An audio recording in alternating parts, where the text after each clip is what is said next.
जय श्री राम।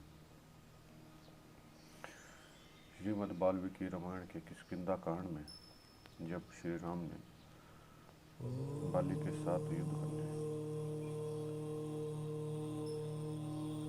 को सुग्रीव जी को भेजा तो सुग्रीव जी को श्री राम पहचान न सके, क्योंकि वह बिल्कुल बाली से मिलते जुलते थे। इसलिए उन्होंने वाण नहीं छोड़ा, क्योंकि गलती से वह वाण कहीं सुग्रीव जी को न लग जाए। तो इस बात का जब वो वापस आए तो श्री राम ने उन्हें बोला कि तुम चिन्ह के रूप में कुछ पहन लो, जिससे मैं तुम्हें पहचान लूँ और बाली का वध कर सकूँ। तत्पश्चात आगे कथा इस प्रकार है। तदनंतर अपने सहायकों से घिरे हुए उन्होंने अपने सिंहनाद से आकाश को फाड़ते हुए घोर गर्जना की और बाली को युद्ध के लिए ललकारा। उस समय सुग्रीव वायु के साथ गरजते हुए महामेघ के समान जान पड़ते थे।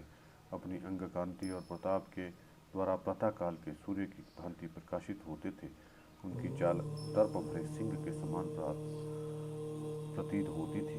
कार्यकुशल श्री रामचंद्र जी की ओर देखकर सुग्रीव ने कहा, भगवान बाली की यह किष्किंधापुरी तपाए हुए स्वर्ण के द्वारा निर्मित नगर द्वार से सुशोभित है। इसमें सब और वानरों का जाल सा बिछा हुआ है। यह ध्वजों और यंत्रों से संपन्न है। हम सब लोग इस पुरी में आ पहुँचे हैं। वीर, आपने पहले वाली वध के लिए जो प्रतिज्ञा की थी, अब उसे शीघ्र सफल कीजिए। ठीक उसी तरह जैसे आया हुआ अनुकूल समय लता को फल फूल से संपन्न कर देता है। सुग्रीव के ऐसा कहने पर शत्रुसूदन धर्मात्मा रघुनाथ जी ने फिर अपनी पूर्वोक्त बात दोहराते हुए सुग्रीव से कहा, वीर, अब तो इस गज पुष्पी लता के द्वारा तुम अपनी पहचान के लिए चिन्ह धारण कर ही लिया है। लक्ष्मण ने इसे उखाड़कर तुम्हारे कंठ में पहना दिया है। तुम कंठ में धारण की हुई इस लता के द्वारा बड़ी बड़ी शोभा पा रहे हो। जिस तरह सूर्यमंडल आकाश में नक्षत्र माला से घिर कर सुशोभित होता है, उसी प्रकार इस कंठ लामिनी लता से सुशोभित होने वाले तुम्हारे उस सूर्य की तुलना हो सकती है। वानरराज, आज मैं बाली से उत्पन्न हुए तुम्हारे भय और वैर दोनों को युद्ध स्थल में एक ही बार बाण में छोड़कर मिटा दूंगा। सुग्रीव, तुम मुझे अपने उस भ्राता रूपी शत्रु को दिखा दो, फिर वही मारा जाकर वन के भीतर धूल में लौटता दिखाई देगा। यदि मेरी दृष्टि पड़ जाने पर वह जीवित लौटा तो तुम मुझे दोषी समझना, तत्काल जी भरकर मेरी निंदा करना। तुम्हारी आंखों के सामने मैंने एक ही बाण से 7 साल के वृक्ष विदीर्ण कर दिए, और मेरे उस बल से आज सम्रांगण में एक ही बाण से तुम बाली को मारा समझो। बहुत समय से संकट झेलने पर भी मैं कभी झूठ नहीं बोलता। मैं मन में धर्म का लोभ है, इसलिए किसी भी तरह से मैं झूठ तो बोलूँगा ही नहीं, साथ ही अपनी प्रतिज्ञा को भी अवश्य सफल करूँगा। अतः तुम भय और घबराहट को अपने हृदय से निकाल दो। जैसे इंद्र वर्षा करके उगे हुए धान के खेत को फल से संपन्न करते हैं, उसी तरह मैं बाण का प्रयोग करके बाली का वध द्वारा तुम्हारा मनोरथ पूर्ण करूँगा। इसलिए सुग्रीव, तुम सुस्वर्ण मालाधारी बाली को बुलाने के लिए इस समय ऐसी गर्जना करो जिससे तुम्हारा सामना करने के लिए वानर नगर से बाहर आएंगे। तो अनेक युद्धों में विजय पाकर विजयश्री से सुशोभित हुआ है। सब पर विजय पाने की इच्छा रखता है, इसलिए कभी तुमसे हार नहीं खाई है। इसके अलावा युद्ध से उसका बड़ा प्रेम है, अतः बाली कहीं भी आसक्त न होकर नगर के बाहर अवश्य निकलेगा। क्योंकि अपने पराक्रम में जानने वाले वीर पुरुष विशेषता स्त्रियों के सामने युद्ध के लिए शत्रुओं के तिरस्कारपूर्ण शब्द सुनकर कदापि सहन नहीं कर सकते। श्री राम की यह बात सुनकर स्वर्ण समान पिंगल वर्ण वाले सुग्रीव ने आकाश को विदीर्ण करते हुए कठोर शब्द में भयंकर गर्जना की। उस सिंहनाद से भयभीत हो बड़े बड़े बैल शक्तिहीन हो राजा के दोष से परपुरुषों द्वारा पकड़ी जाने वाली कुलंगनाओं के समान व्याकुल चित्त हो सब ओर भाग चले। मृग युद्ध स्थल में अस्त्र शस्त्रों से चोट खाकर भागे हुए घोड़ों के समान तीव्र गति से भागने लगे, और पक्षी जिनके पुण्य नष्ट हो गए थे ऐसे ग्रहों के समान आकाश से पृथ्वी पर गिरने लगे। तदनंतर जिनका सिंहनाद मेघ की गर्जना के समान गंभीर था और शौर्य के द्वारा जिनका तेज बढ़ा हुआ था, वे सुविख्यात सूर्य कुमार सुग्रीव बड़ी उतावली के साथ बारंबार गर्जना करने लगे, मानो वायु के वेग से चंचल हुई उपताल तरंगमालाओं से सुशोभित सरिताओं का स्वामी समुद्र कोलाहल कर रहा हो।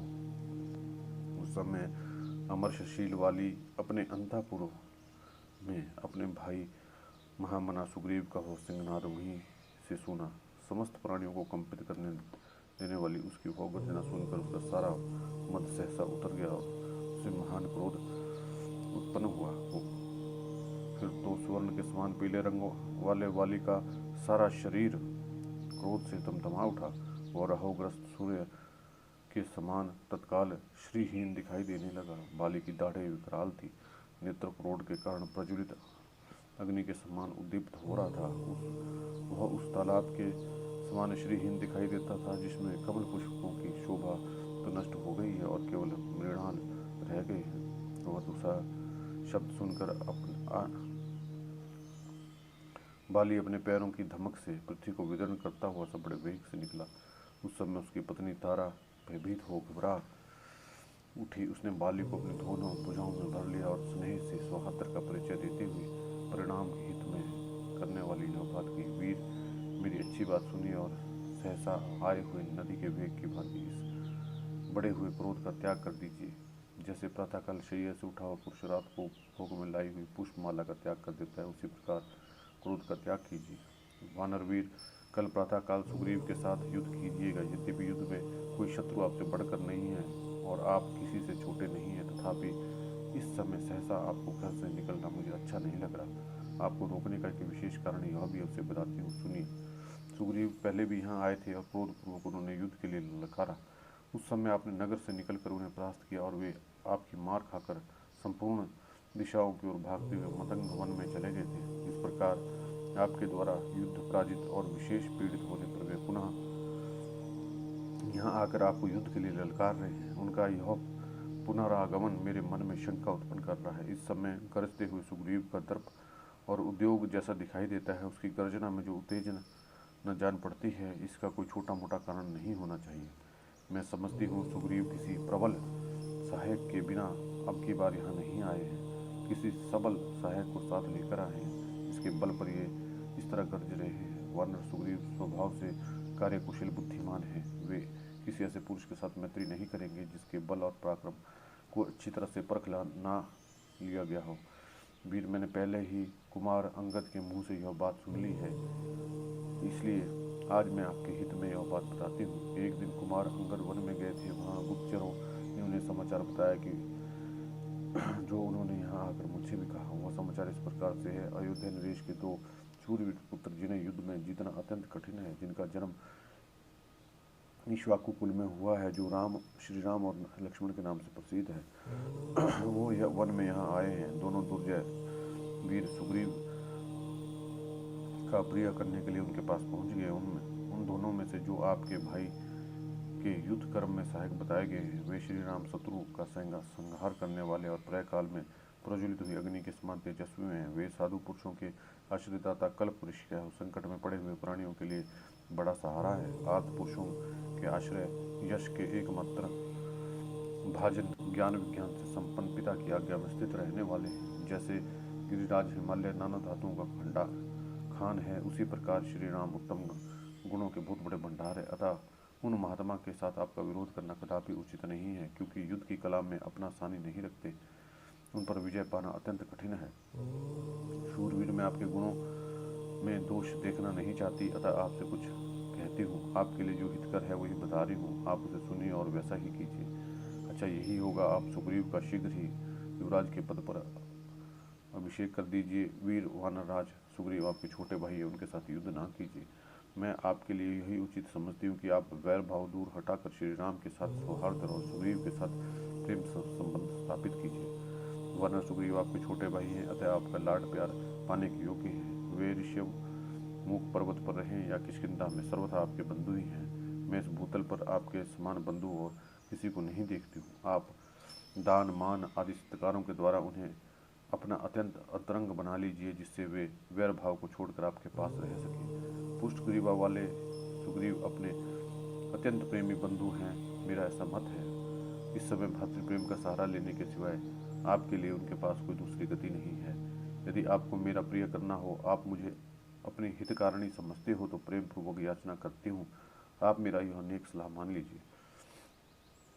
स्वामीमिन, आप प्रसन्न हुई है, मैं आपके हित की बात कहती हूँ, आप ध्यान देकर सुनिए। केवल रोष का ही अनुसरण ना कीजिए। कौशल राजकुमार श्री राम इंद्र के समान तेजस्वी हैं, उनके साथ वैर बांधना या युद्ध छेड़ना आपके लिए कदापि उचित नहीं है। उस समय तारा बाली से उसके हित की बात कहे कही थी और यह लाभदायक भी थी, किंतु उसकी बात उसे नहीं रुचि, क्योंकि उसके विनाश का समय निकट था और वह काल के पास में बंध चुका था।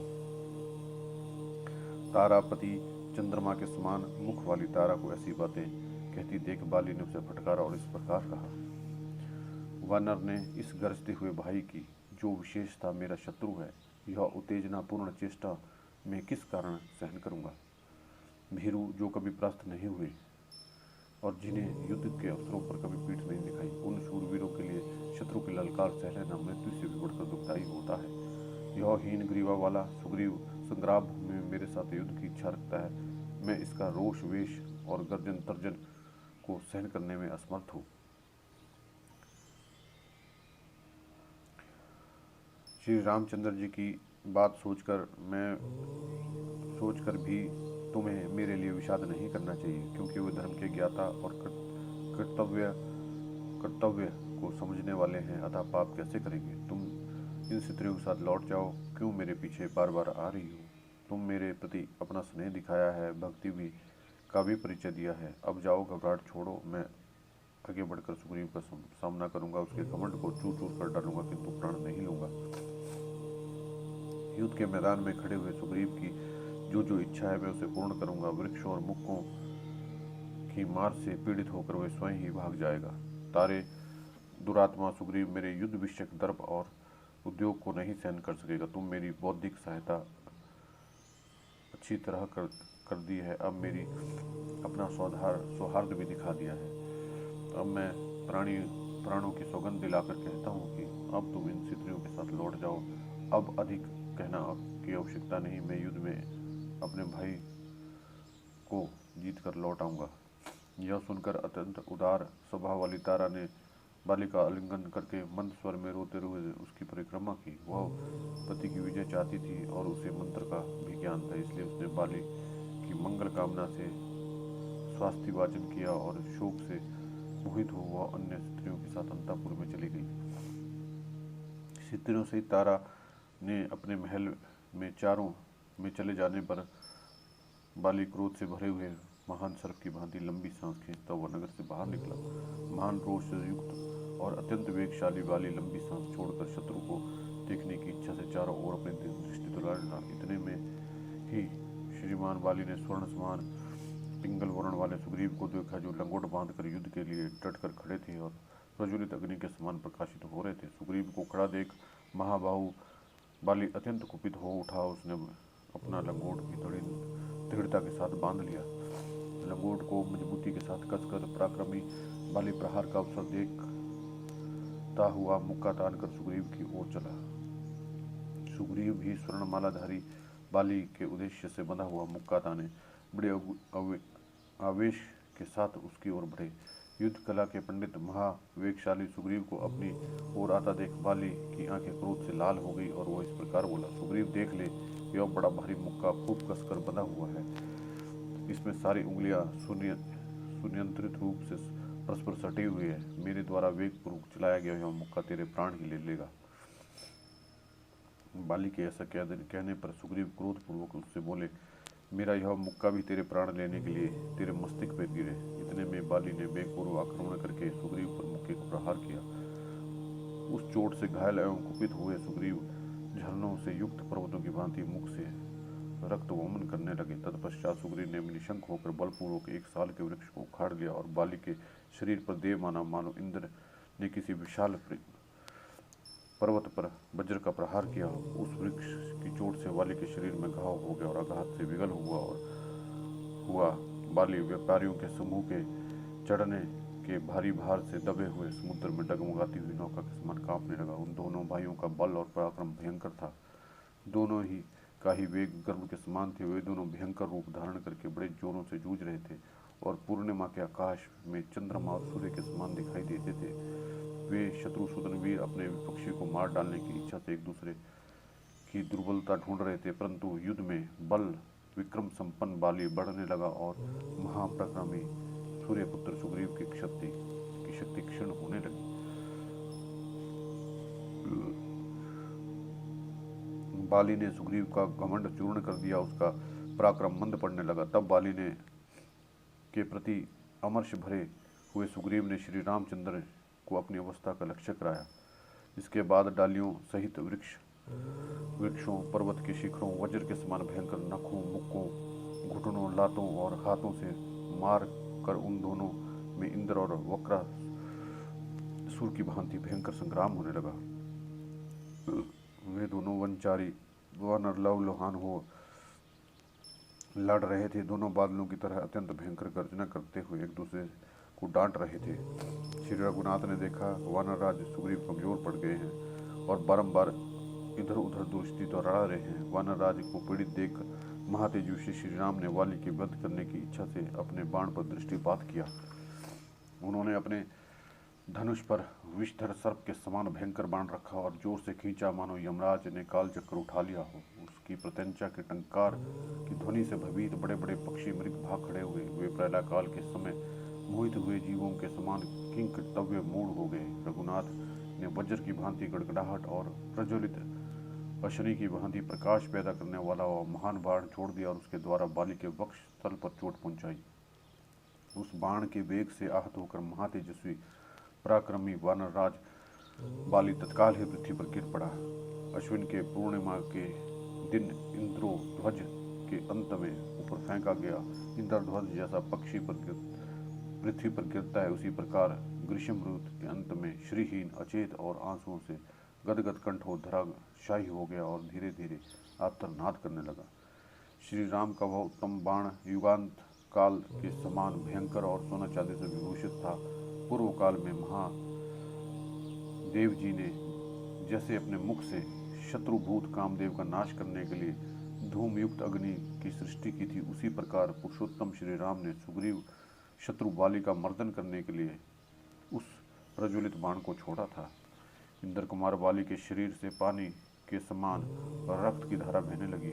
वह उसे नहा गया और अचेत हो गया। वायु के उखाड़े हुए पुष्पित अशोक वृक्ष एवं आकाश से गिरे हुए इंद्रध्वज के समान समरंग में पृथ्वी पर गिर पड़ा। युद्ध में कठोरता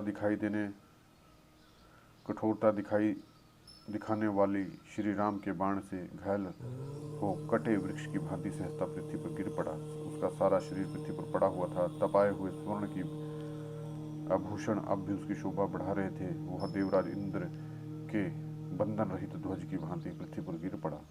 वानरों और भालुओं के युद्धपति बाली के धराशाही हो जाने पर यह पृथ्वी चंद्र रहित आकाश की भांति शोभाहीन हो गई। पृथ्वी पर पड़े होने पर भी महामना बाली के शरीर को शोभा, प्राण, तेज, पराक्रम नहीं छोड़ सके थे। इंद्र की दी हुई रतन जड़ित श्रेष्ठ स्वर्णमाला उस वानरराज के प्राण, तेज और शोभा को धारण की हुई थी। उस स्वर्णमाला से विभूषित हुआ वानर युद्धपति वीर बाली संध्या की लाली के रंगे हुए प्रांत भाग वाले मेघखंड के समान शोभा पा रहा था। पृथ्वी पर गिरे होने पर भी बाली की वह स्वर्णमाला, उसका शरीर और मर्म स्थल को विदीर्ण करने वाला वह बाण, ये तीनों पृथक पृथक 3 भागों में विभक्त की हुई अंगलक्ष्मी के समान शोभा पा रहे थे। वीरवर श्री राम के धनुष से चलाए उस अस्त्र ने बाली के लिए स्वर्ग का मार्ग प्रकाशित कर दिया और उसे परम पद को पहुंचा दिया। इस प्रकार युद्ध में गिरा हुआ इंद्रपुत बाली ज्वाला रहित अग्नि के समान पुण्यों का क्षय होने पर पुण्य लोक से इस पृथ्वी पर गिरे हुए राजा ययाति के समान महाप्रलय के द्वारा काल द्वारा पृथ्वी पर गिराए हुए सूर्य के समान जान पड़ता था। उसके गले में सोने की माला शोभा दे रही थी। वह महेंद्र के समान दुर्जय और भगवान विष्णु के समान दुस्सह था। उसकी छाती चौड़ी, भुजाएं बड़ी बड़ी, मुख दीप्तिमान और नेत्र कपिल वर्ण के थे। लक्ष्मण को साथ लिए श्री राम ने बाली को इस अवस्था में देखा और वे उसके समीप गए। इस प्रकार ज्वाला रहित अग्नि की भांति वह गिरा और वीर धीरे धीरे देख रहा था। महापराक्रमी दोनों भाई श्री राम लक्ष्मण उस वीर का विशेष सम्मान करते हुए उसके पास गए। उन श्री राम और महाबली लक्ष्मण को देख कर बाली धर्म और विनय से युक्त कठोर वाणी में बोला। अब उसमें तेज और प्राण स्वल्प मात्रा में ही रह गए थे। उस बाण से घायल होकर पृथ्वी पर पड़ा था। उसकी चेष्टा धीरे धीरे लुप्त हो रही थी। उसने युद्ध में गर्वयुक्त पराक्रम प्रकट करने वाले गर्वीले श्री राम से कठोर वाणी में इस प्रकार कहना आरंभ किया। रघुनंदन, आप दशरथ के सुविख्यात पुत्र हैं। आपका दर्शन सबको प्रिय है। मैं आपसे युद्ध करने नहीं आया था। मैं तो दूसरे के साथ में युद्ध में उलझा हुआ था। उस दशा में आपने मेरा वध करके कौन सा गुण प्राप्त किया है, किस महान यश का उपार्जन किया है? क्योंकि मैं युद्ध के लिए दूसरे पर रोष प्रकट कर रहा था, किंतु आपके कारण बीच में ही मृत्यु को प्राप्त हुआ। इस भूतल पर सब प्राणी आपके यश का वर्णन करते हैं। श्री रामचंद्र जी कुलीन, सत्वगुण संपन्न, तेजस्वी, उत्तम व्रत का आचरण करने वाले, करुणा का अनुभव करने वाले, प्रजा के हितैषी, दयालु, महान, उत्साही, समयोचित कार्य और सदाचार के ज्ञाता और दृढ़ प्रतिज्ञ हैं। राजन, इंद्रिय निग्रह, मन का संयम, क्षमा, धर्म, धैर्य, सत्य, पराक्रम और अपराधियों को दंड देना, ये राजा के गुण हैं। मैं आप में इन सब सद्गुणों का विश्वास करके आपके उत्तम कुल को याद करके तारा के मना करने पर भी सुग्रीव के साथ युद्ध करने के लिए आ गया। जब तक मैंने आपको नहीं देखा था तब तक मेरे मन में यही विचार उठता था कि दूसरे के साथ रोषपूर्वक जूझते हुए मुझको आप असावधान अवस्था में अपने बाण से भेदना उचित नहीं समझेंगे। किंतु आज मुझे मालूम हुआ कि आपकी बुद्धि मारी गई है। आप धर्म ध्वजी हैं, दिखावे के लिए धर्म का चोला पहने हुए हैं, वास्तव में अधर्मी हैं। आपका आचरण व्यवहार पाप पूर्ण है। आप घास फूस से ढके हुए कूप के समान धोखा देने वाले हैं। आपने साधु पुरुषों का सा वेश धारण कर रखा है, परंतु हैं पापी। राख से ढकी हुई आग के समान आपका असली रूप साधु वेश में छिप गया है। मैं नहीं जानता कि आप लोगों को छलने के लिए धर्म की आड़ ली है। जब मैं आपके राज्य नगर में कोई उपलब्ध नहीं कर रहा था, तब आपका भी तिरस्कार नहीं करता था, तब आपने मुझ निरपराध को क्यों मारा? मैं सदा फल मूल का भोजन करने वाला और वन में ही विचरने वाला वानर हूँ। मैं यहाँ आपसे युद्ध नहीं करता था। दूसरे के साथ मेरी लड़ाई हो रही थी, फिर बिना अपराध के आपने मुझे क्यों मारा?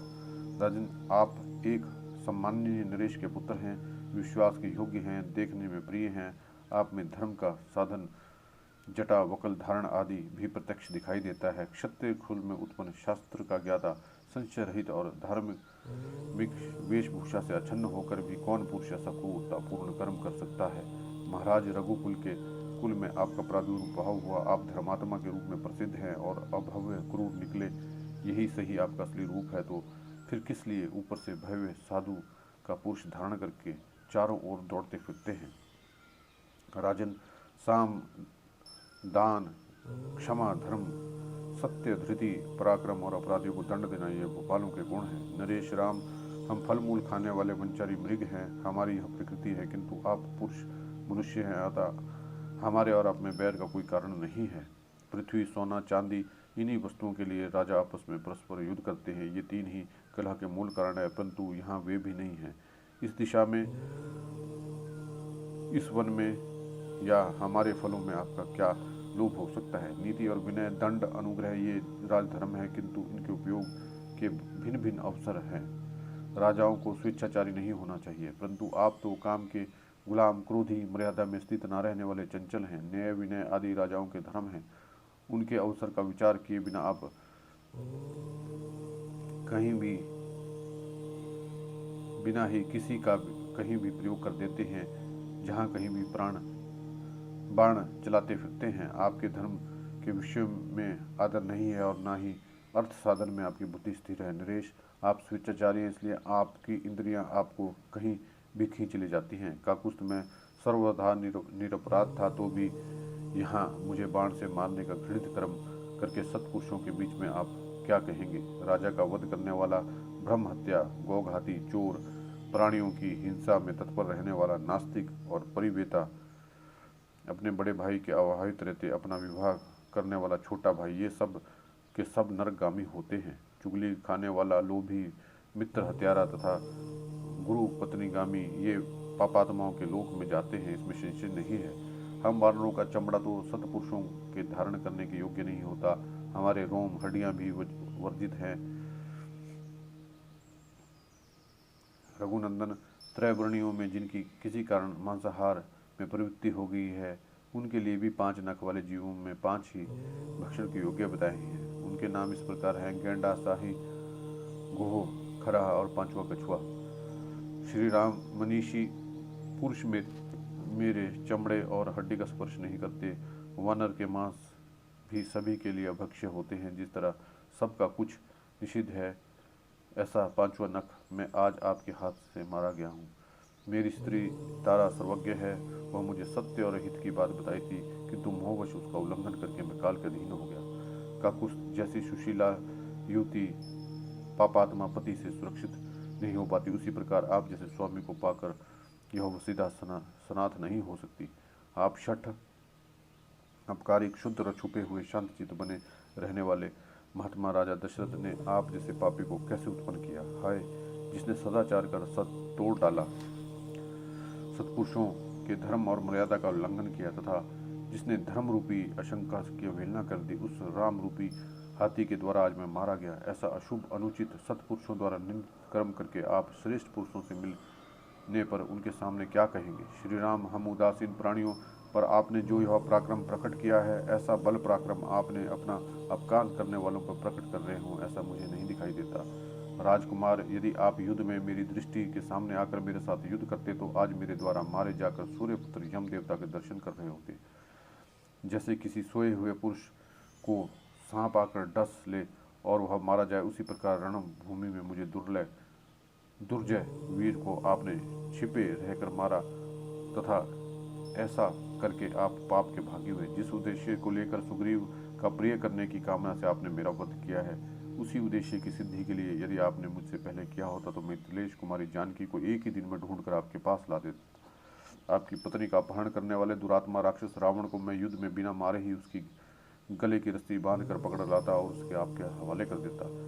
जैसे मधु कैटभ द्वारा अपहृत हुई श्वेताश्वरी श्रुति का भगवान हयग्रीव ने उद्धार किया था, उसी प्रकार मैं आपके आदेश से मिथिला कुमारी सीता को यदि वे समुद्र के जल पाताल में भी रखी गई होती तो वहां से ला देता।